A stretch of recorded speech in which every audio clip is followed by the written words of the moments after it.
Sorry about the hat, it's really cold. Hello and welcome to the channel and welcome to another Fringe reaction. This is Season 2, Episode 12. And things have been just chaotic lately. This is why this is so late. I don't even know what this episode is called, so I'm going to go into it totally blind. The last episode cannot be described as anything other than filler, because it literally was a filler episode, being that we suddenly went back in time to when Charlie was alive and before he became a shapeshifter and before he died. So yeah, that I'm glad I knew about that beforehand, because that would have completely thrown me off. But it was a good episode. It was fairly good, but it was just completely in the wrong place. And I still don't know why they...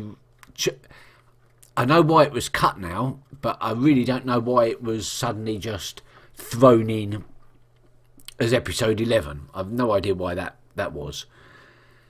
But now we're going to continue with the story and hopefully have a little bit of a recap of where we are in the story, because I don't know. I mean, we've got lots and lots of different bald-headed observers running around with secret languages which they haven't been able to decipher yet, because it doesn't make any sense. And we've got massive dynamic experimentation. We've still got to face the war coming up. Oh, yeah, it's starting to get complicated now. Right, let's go. Hey there. Where are you headed? What you doing out here all by yourself? Is that one of the parents? Did they know you're out here? Is that Tyler? Is that one of the Tylers? So you were running away? Yeah. Well, Why? I took off a few times when I was your age. But I bet there's people out there worried, looking for you. I'm sure as soon as they see you... Oh. I always thought they were nut jobs. People told those stories. Someone is believing. So is what, an alien? He's just a kid. He's one of them. I don't care how old he is. People have a right to know. We're not calling anyone until this thing goes through proper channels. How much you want to bet somebody in the proper channels leaks it? Oh.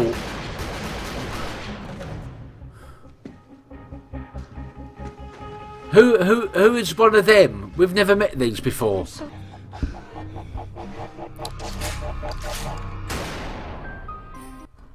Okay, then who are these guys then? There seems to be a lot of them. These policemen seem to know a lot about them, or at least legends about them. I saw a boy who looked like this once.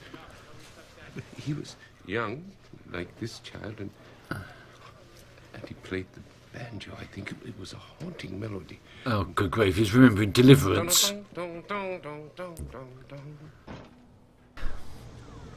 Do you hear that?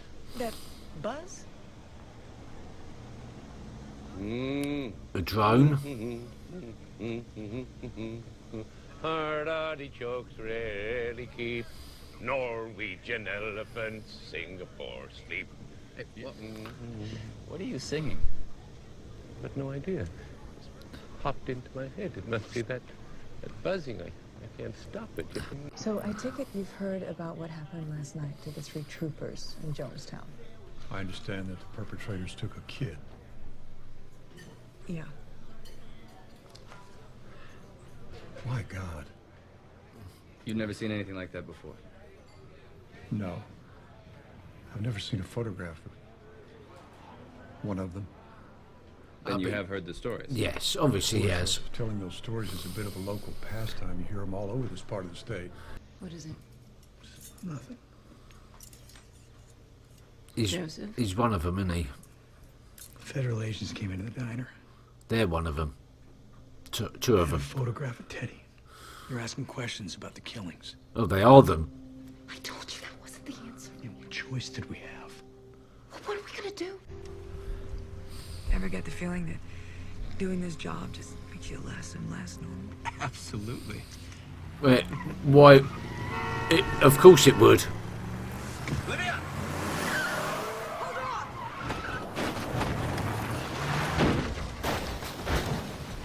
Oh dear, they're trying to run the investigators off the road now, are they?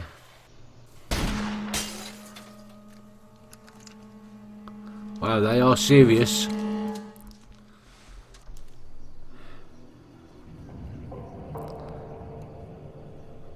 Yeah, you're in like their territory now.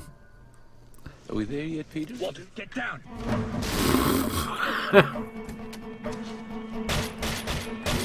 Careful, Peter.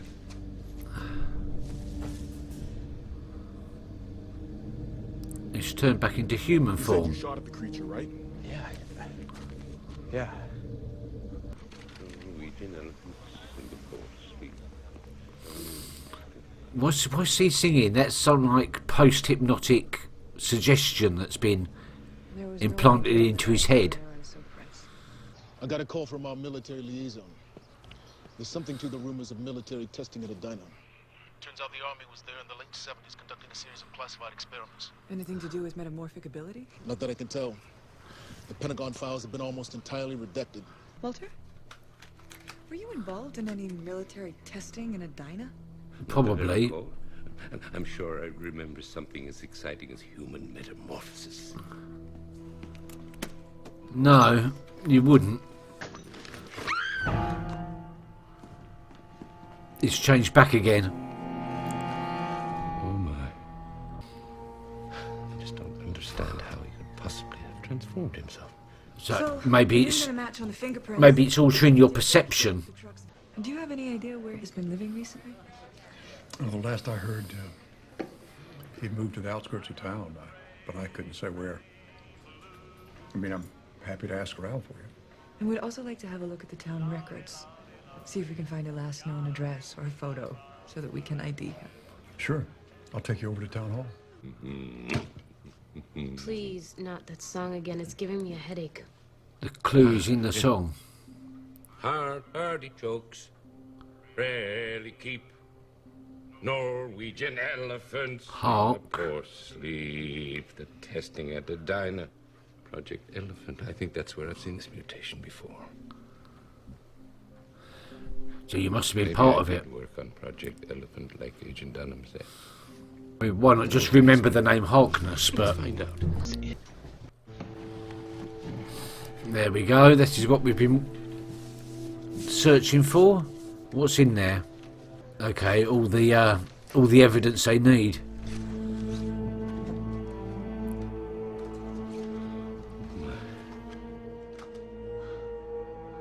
They're deformed. Just like that man in the lab.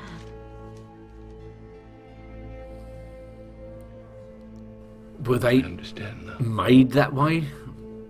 The local tax collector said that Falls had moved out to the edge of town. He's living in a trailer with his wife and his son. How old is the boy? He said he was 7 or 8. That's I've got Teddy. an address if you want to meet me. Yeah, that'd be great. But they've killed the husband. It seems to be unusually helpful. Is he one of them as well? He's leading them down the wrong trail. They don't know anything. Nothing to worry about. The whole town. It's the whole town. In the mid-70s, the army became obsessed with finding a new way to camouflage soldiers. They started experimenting with electromagnetic pulses. For camouflage? But the eye converts electromagnetic There we go. energy. Perception. The brain can understand that's how vision works.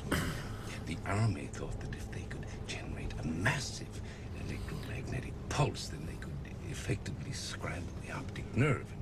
So how does that explain their ability to change, Walter? Here, stop. They're not stop, stop, changing. stop here. Didn't you hear? The man and the moth don't change at all. What changes is our perception of them. Yay, at last. He's spent 30 minutes getting to something that was obvious 10 minutes ago. We've all got jobs to do, Rose. Stick to the machine. That's your job. Oh. So if she turns the machine off, everyone's going to see them as they really are. But I think I know what she's going to do then. That was Edward Stott. He used to carry her around the lab on his shoulders. Oh. Oh, hello. She got it Is through. your mother home? No. Ah. Maybe come in.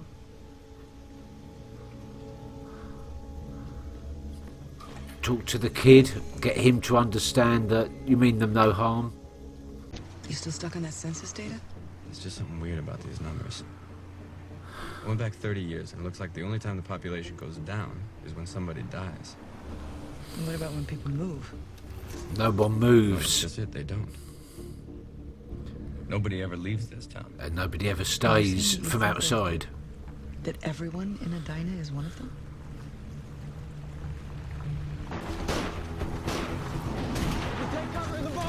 Why talk things over when you can just shoot at people?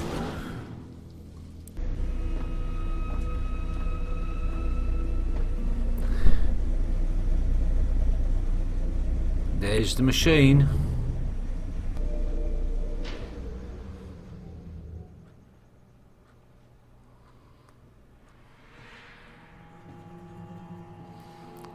Oh, my.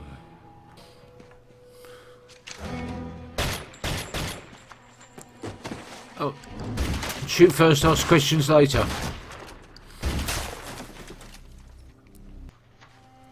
Paul! Go home, Rose. Whoa, Rose. Well done, you did the right thing though. Dr. Bishop, you can't make this public, Agent Broyles. We need to let them keep their secret. Dr. Bishop, 3 state troopers were killed. And those responsible were brought to justice. You have no idea what will happen to them. Dr. Bishop. They will have no choice. Listen, but to study Walter. To examine them, to test them, to humiliate them. Dr. Bishop, did you find the machine? The one that transforms them? Yeah, turn it back on again. If you didn't find the machine, there's nothing to report. Didn't find them. No. What machine?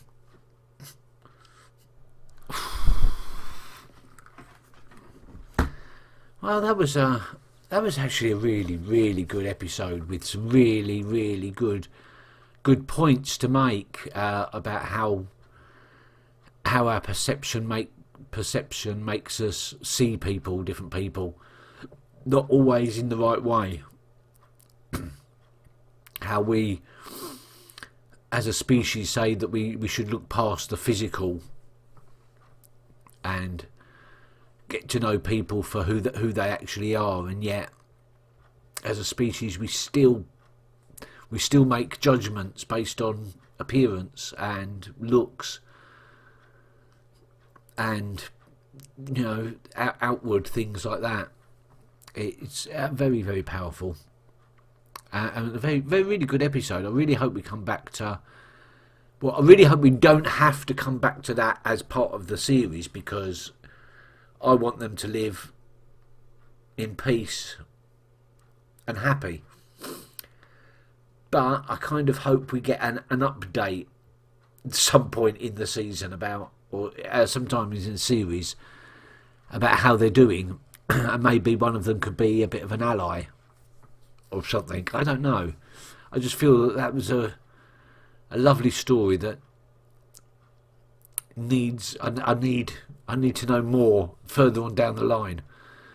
Yeah. Apart from that, I don't really have that much to say. It was just a really good episode. I spent the first 10 minutes of it a bit confused, but yeah, it was all unpredictable and a complete surprise to me how they all worked it all out. Okay, it was a little bit obvious, a little bit obvious where they were going with it a lot of the time, but in the end, under the surface, it went in a direction that I wasn't expecting. Right at the end, where as Walter's thanking his son for seeing him the way he does. And let's face it, that wasn't always the case. In the first season, Peter viewed Walter very differently indeed. So, but Peter sees past all that now. Oh my God, how I just really, really dread that episode where Peter finds out about his past, and how is he going to view Walter then? Okay, thank you very much for watching, and I will see you next time. Until then, keep well, and bye bye. Catch you later.